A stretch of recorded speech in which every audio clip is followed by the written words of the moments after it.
Parang alam ko na. Ano? Yung pinag-awayan. Yung may pinakita ka sa live. Oo. Si ano?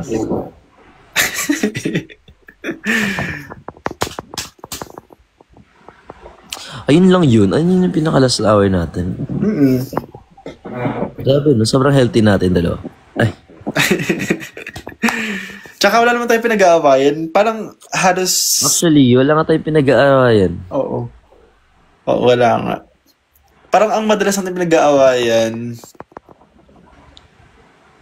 parang ano, mula noon, parang siya.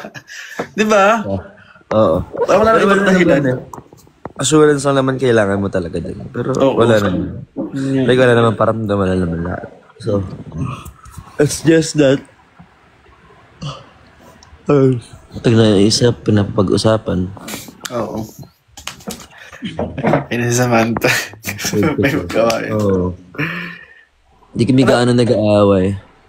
Wala. Tsaka if mag-aaway man kami, hindi naman yung away na malalang awayan. Oo. Usap agad.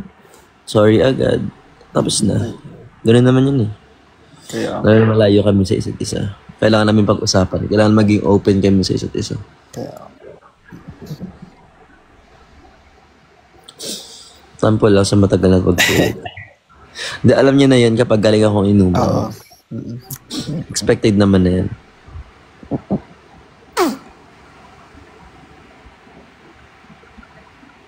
Sumpaan na ang way. Lala.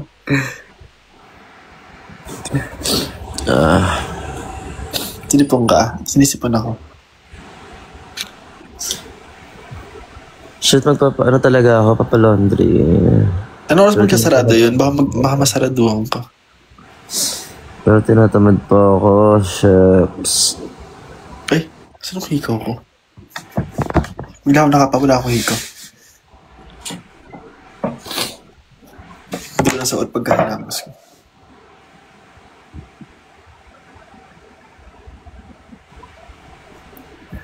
Hanggang 6:20 lang kami. Bigla ang live lang to.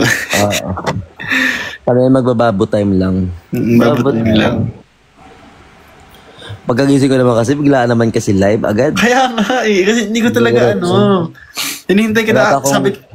Wala akong toothbrush, ligo. Kaya nga eh. Mag-direct ng mata live agad. Live agad. Pasok. Sabi ko kasi 11:30 dito, 6:30 dyan. Pag hindi ko pagising, tatawagan na kita. Kaya sabi ko mag-live lang ako saglit. Saktong pag-start ko ng live talaga, nag-message ka sa akin. Kaya sabi ko, hala. May work you, Dados. Ngayon, wala. Wala.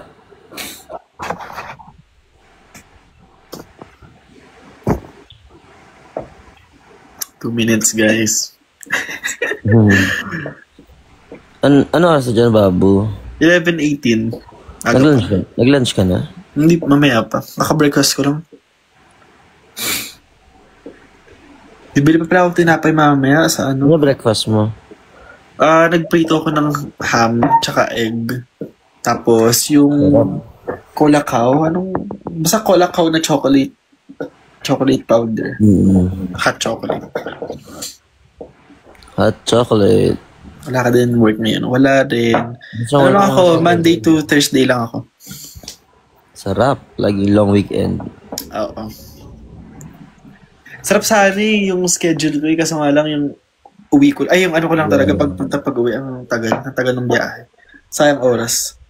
Parang halos 3 to 4 hours yung kinakain ng oras ko sa biyahe araw-araw. Papunta balik na yun. Oo, papunta. Isang oras kalahati. Tapos pabalik. Yung pabalik yung mas matagal eh. Baka mas traffic kasi siguro. Ewan ko.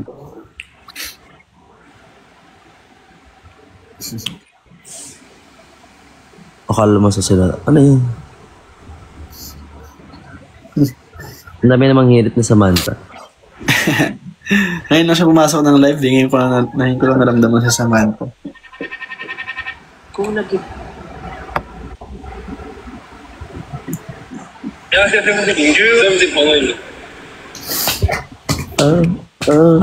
Ay,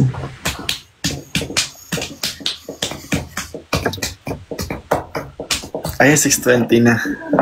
Ano ba mag-end na tayo? Oo. Ayun. Sige na guys, mag-end na kami. Makingit ako sa GC mamaya.